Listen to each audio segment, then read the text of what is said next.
Right, well, greetings fellow humans and welcome. I thought today we would do something a little bit different and dive into a subject I think is actually pretty important. I'm going to be talking about sewing, clothing sizes, body image, eating disorders, cultural attitudes to different types of bodies, and the historical context around all of that. But before we kind of deep dive into it, if you have read the title of this video, then you will know, yes, I had an eating disorder, and we'll be discussing that quite frankly. While I talk about that, there's going to be a little content note up in the corner. I will also make an effort to put timestamps and chapters on this video, so if hearing about eating disorders and the associated struggles around that would be something you would find triggering, you can skip through it if it is something that would be difficult or potentially harmful for you to listen to. So, my eating disorder started developing when I was around the age of 10. I have a very strong memory of being at my uncle's wedding as a bridesmaid, and one of my cousins, who was also a bridesmaid, as well as my uncle, making some very critical comments about my body and about the way I was eating. Don't do that, by the way. Don't comment on kids' bodies. There's no reason to, and nothing good ever comes of it. So just don't. Anyway, my eating disorder developed alongside a pretty hefty helping of anxiety and depression through my late childhood and early teens, and then just really revved up, really increased and accelerated around the age of 14 when my dad left. The vast majority of people around me, family, friends, teachers, everything, were completely unaware of what was going on with me because I was incredibly careful and diligent about hiding it. And I continued to struggle with food and eating well into my early 20s. Had I gone through a proper diagnostic process with a psychiatrist, my eating disorder would be classified as atypical anorexia, which is what they call anorexia nervosa in people who exhibit every single aspect of the disease, but just happen to be in or above a normal weight category according to BMI.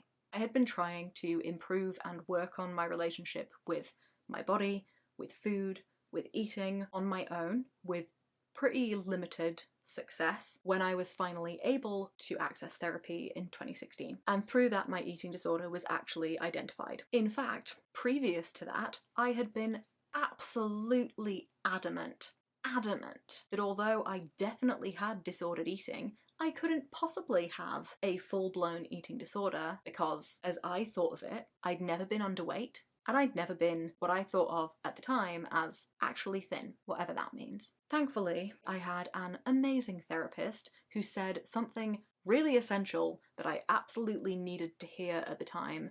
An eating disorder is a mental illness, not a body type. Finally recognizing what had been going on for about 15 years at that point, while having support from mental health professionals, allowed me to make significant progress in my recovery, and I am now at a point, and have been for a few years, where from a diagnostic perspective I would be considered recovered. But I will say that recovery is an ongoing process. I still have struggles and wobbles. In fact, in March last year I was really struggling, and I came incredibly close to relapsing. It is something I will continue working on, potentially for a pretty significant chunk of my life.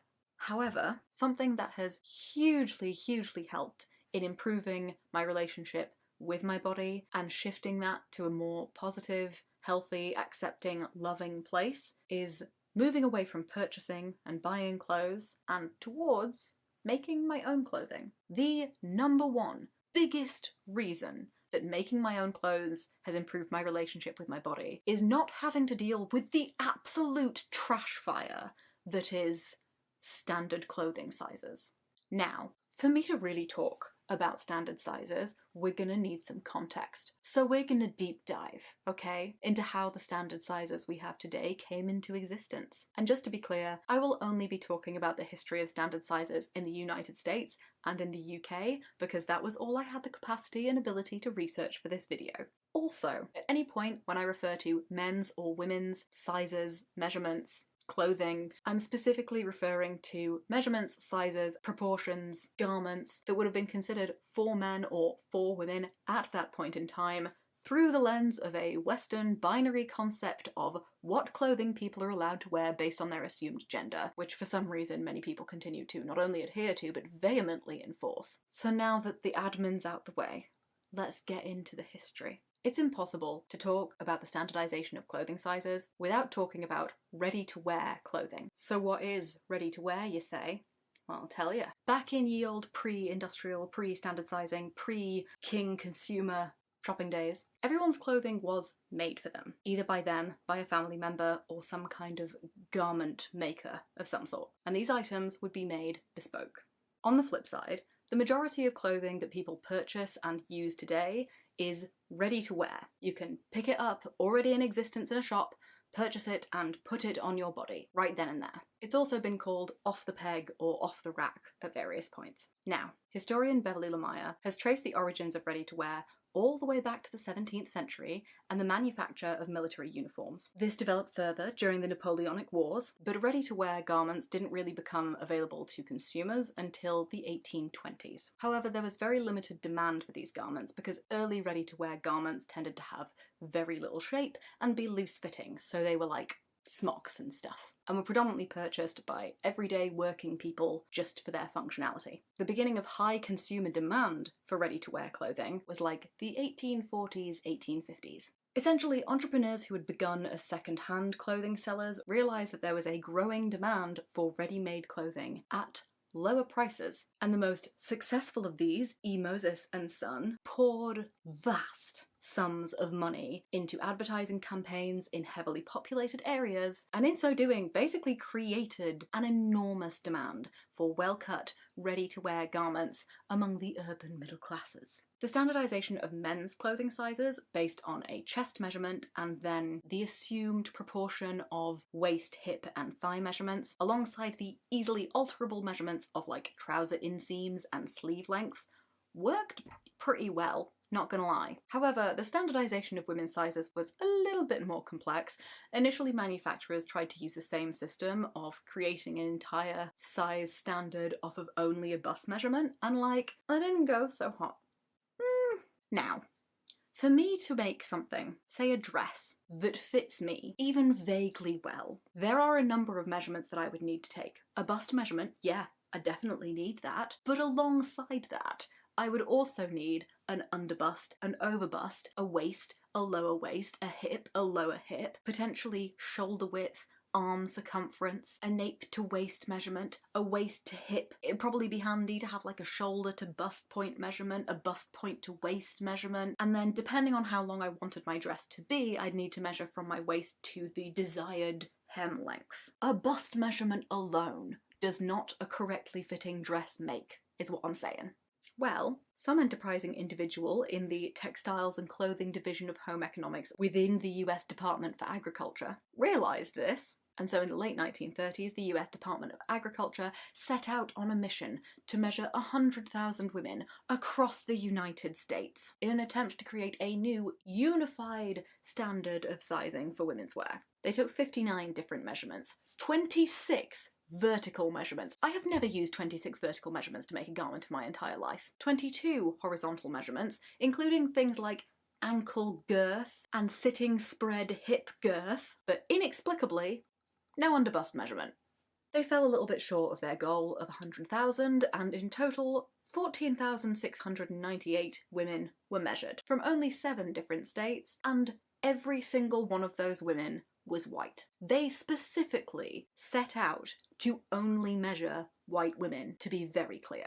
Participation was voluntary, but the women who were measured did get a fee for participating. All of this is really important context, because who got measured has an enormous impact on the data that was gathered. Only measuring white women, for example, will mean that any sizes created from that data are going to be inaccurate for the general population, because women's proportions, particularly things like the ratio between their waist measurement and their hip measurement, vary among ethnicities. Also, all of this data was being gathered in 1937. The Great Depression plunged the world into economic crisis, and while the US had some encouraging indicators of economic improvement in 1936, 1937 saw a second recession. People were real poor, and participants being offered payment meant most of them were of lower socioeconomic status and just really needed the money. Basically, the participants' measurements were probably smaller than they would have been if they were well off and well fed.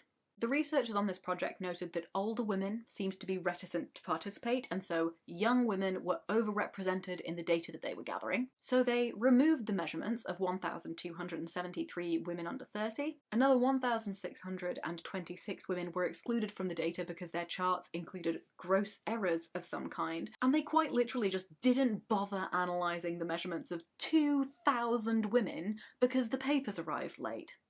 Apparently. It was deeply flawed. They only analysed the measurements of about 10,000 white women, so it was not representative, and my favourite thing about all of this, it didn't actually result in any standard sizes.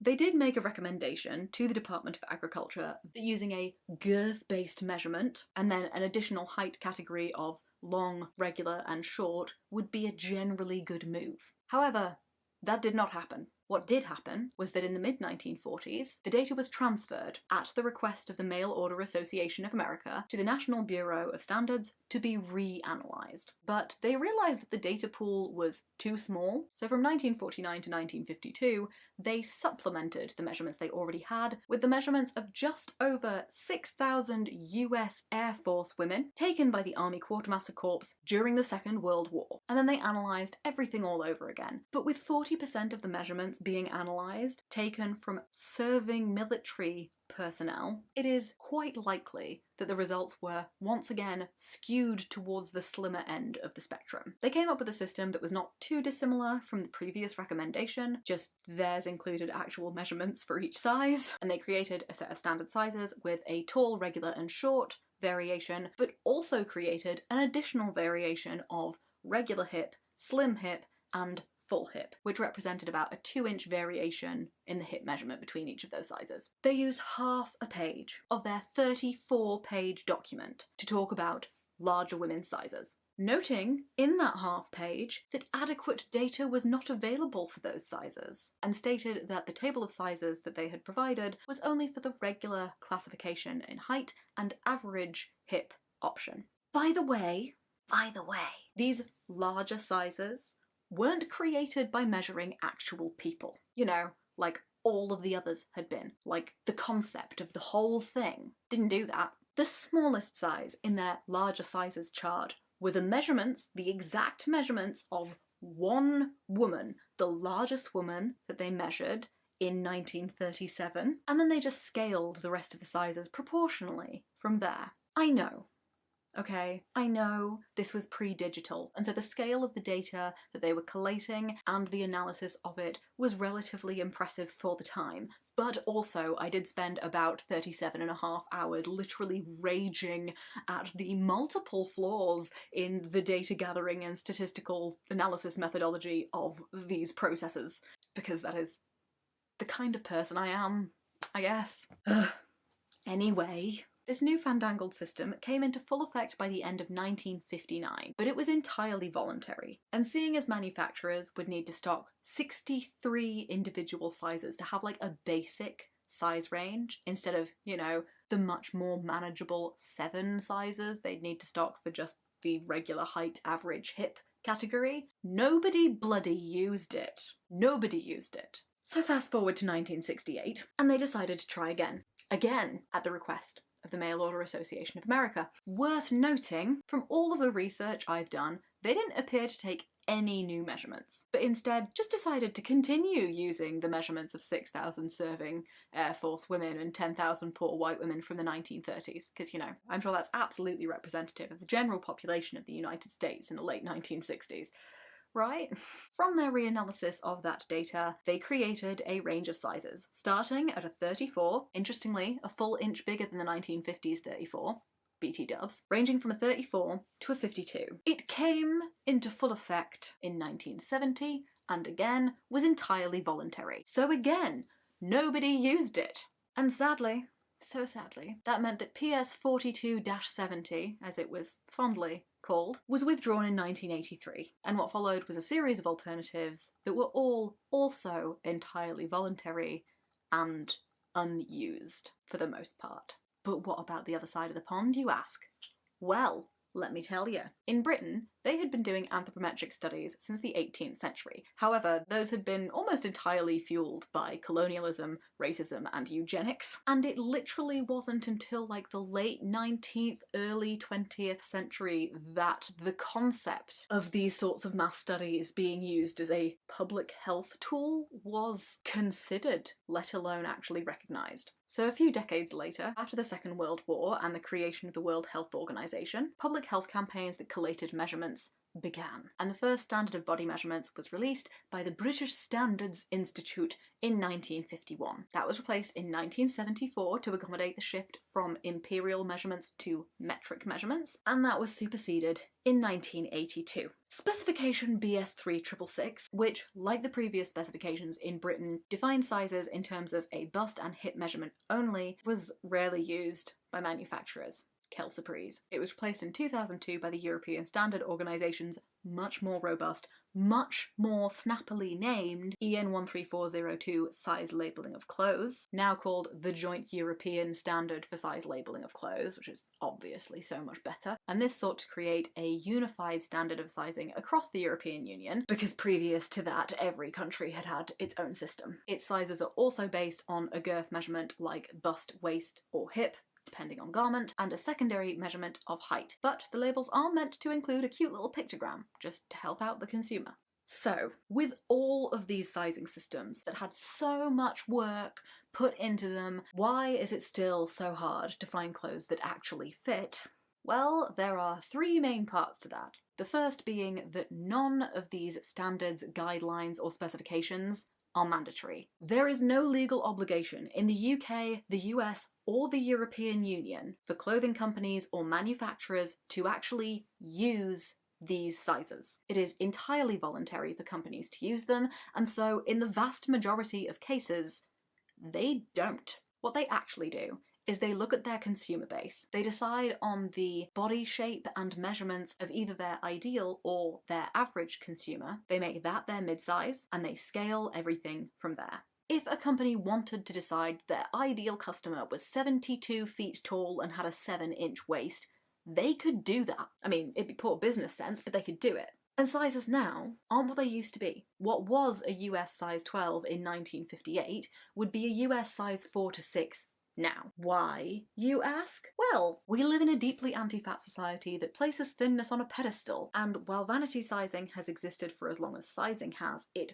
really exploded in the 1980s and 90s. Essentially, companies realised that this obsession with thinness meant that people felt better about themselves when they could fit into an item of clothing that had a smaller size label on it, and felt worse about themselves when they needed to size up. They also realised that customers who felt good about themselves when they tried on a dress were probably going to buy that dress. So they tapped into and capitalised on the culture we exist in that says having a smaller body is better, and played on people's learned aversion to the idea of living in a larger body. Because we are taught to place so much importance, value, and self-worth on the number printed on a garment's label that people do things like only purchasing clothes from retailers where they fit into a specific size, or purchase a garment that is, say, a size smaller than what actually fits them as some kind of aspirational motivation to force their body to be that size. And that's one area where making my clothes has completely changed things, because size becomes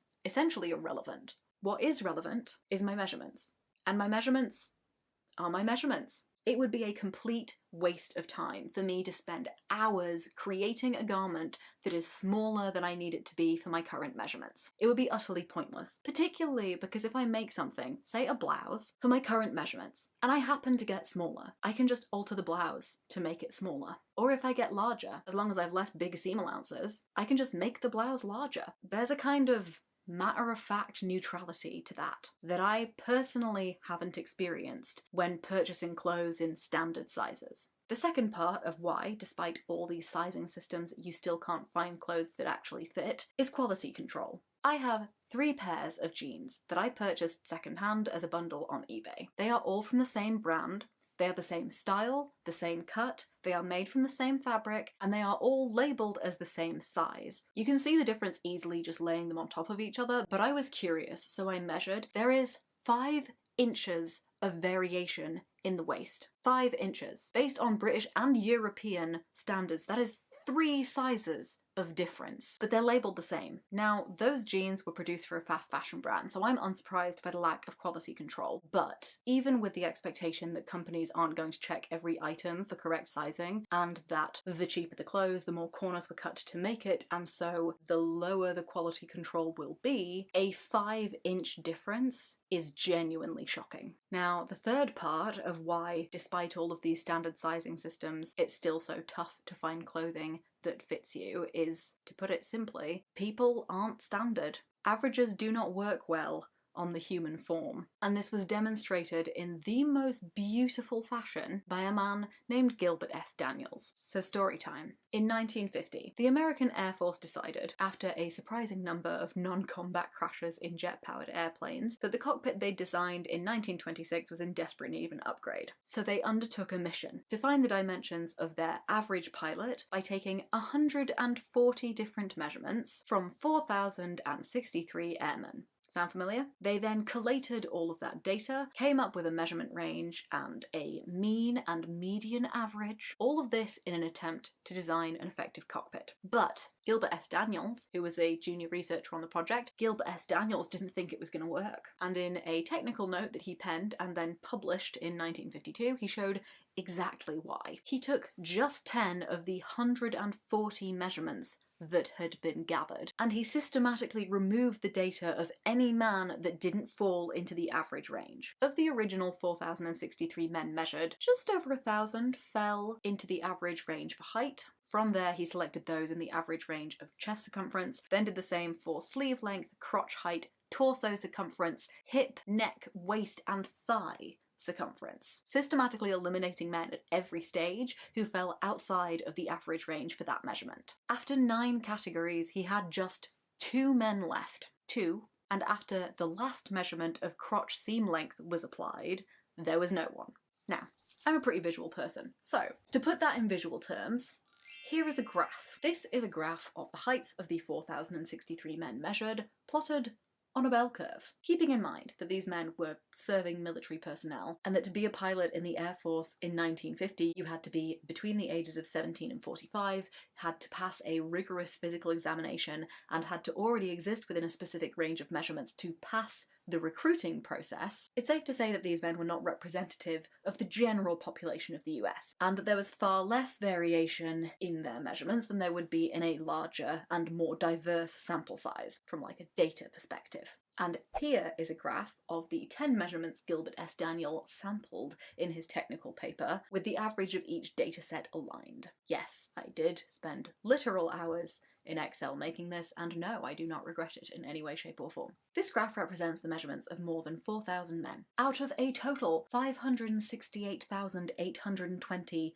measurements taken. This person, the one who sits at the mean and median of just 10 of 140 categories of measurements taken, does not exist. And they weren't even looking for someone with those specific measurements. They were using a range of the middle 30%, which looks roughly like this.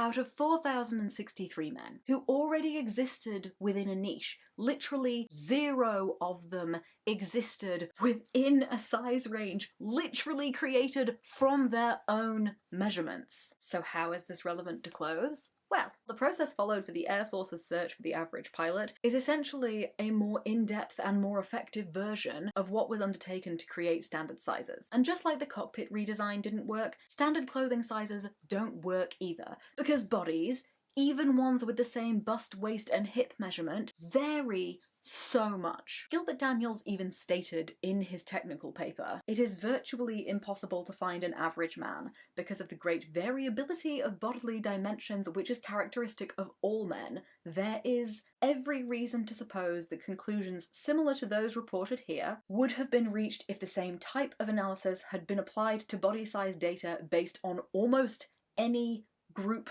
of people. Standard sizes were literally never going to work." Now, you can find like twee, feel-good memes and infographics all over the internet that will spout some version of, oh, sizes don't mean very much, but that isn't it. It isn't that they don't mean much. They are entirely, completely and utterly devoid of any informative value. They are arbitrary numerical symbols that tell you absolutely nothing about the measurements, proportions, fit of any garment, and we've been taught to judge ourselves by them. It is, in the truest sense of the word, completely absurd. And I, like many others, learned to decide how I felt about my body based on these bogus numerals, because with the decline of people constructing their own clothes and the death of sewing being taught as a practical life skill, most of us spend our entire lives trying to shove our body into clothes that weren't made for them, and believing that our bodies and parts of our bodies were wrong because they don't adhere to some mythical set of measurements that were decided upon by bad data or brand image. Which is why making my own clothes has genuinely been totally transformative, because instead of weighing it up against these foolish, flawed categorizations, my body just is. Instead of judging that my thighs are too thick or my hips are too wide, or like lamenting my skinny ankles and chunky calves, muscly arms and disproportionately tiny ribcage, my body is just shaped like my body. And instead of judging it or being angry at it for not adhering to whatever designation the British Standards Institute would give it, I'm taking time to make nice things for it that fit it properly, that fit it comfortably, and feel good to wear. So I highly encourage you to completely ignore whatever stupid numerical symbol they've slapped on the garment you are considering purchasing. If you're going shopping in person, take a tape measure with you. If you're buying online secondhand, ask the seller. If you're buying new online, look for the garment measurements. If they don't have them, email them and ask. And I encourage you, with even greater enthusiasm, to start learning some sewing skills if you don't have them already, so that you can alter clothes that you purchase to actually fit your body. Gilbert S. Daniels said it was virtually impossible to find an average man. You are not average. You do not exist within a designated size range. Stop treating your body as if it isn't fantastically unique just because of some stupid defective system. You deserve clothes that fit you well. You deserve clothes that fit your body well, in all of its variability and statistical anomalies. Now, I want to say thank you for spending this time with me. A lot of what I've talked about in this video in terms of the cultural attitudes towards size, eating, body image is not new.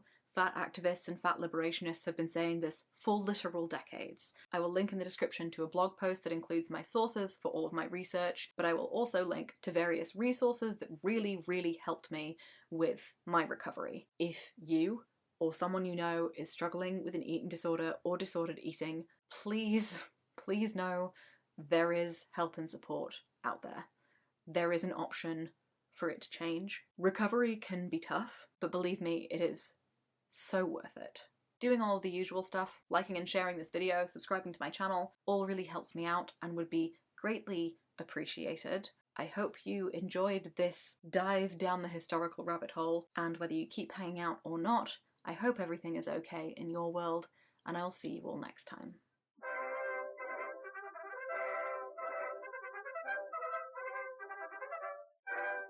Mother? Oh, hello. You come to hang out? Mother, attention. Oh, it's your baby. Hey, come be a star. Okay. People like you. Oh, it's your beautiful. Laters. No, come here and love me.